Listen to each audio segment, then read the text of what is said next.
শীত আসলেই কেন জানি বারবার করে মায়ের কাছে ছুটে যেতে ইচ্ছা করে আর মায়ের হাতের পিঠাপুলি খেতে ইচ্ছা করে।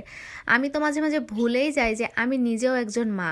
তো আজকে তেমনই আমার ছেলে হঠাৎ করে পুলি পিঠা খাওয়ার আবদার করলো। তার এই নারিকেল দিয়ে পিঠাগুলো আর কি, যে যে যে পিঠা নারিকেল দিয়ে হয়, তো ওই পিঠাগুলো খেতে সে খুব পছন্দ করে।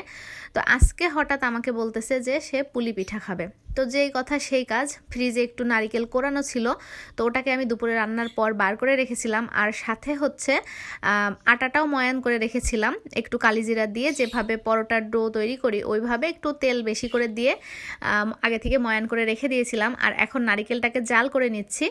আর এখানে আমি আখের গুড় ব্যবহার করছি। আখের গুড় দিয়ে নারিকেলটা জাল করব। গুড় দেওয়ার পর কিছুটা পরিমাণ পানি এখানে বার হয়েছে, তো ওই পানিটা ভালোভাবে শুকিয়ে আমি ভালো করে জাল করে নিচ্ছি।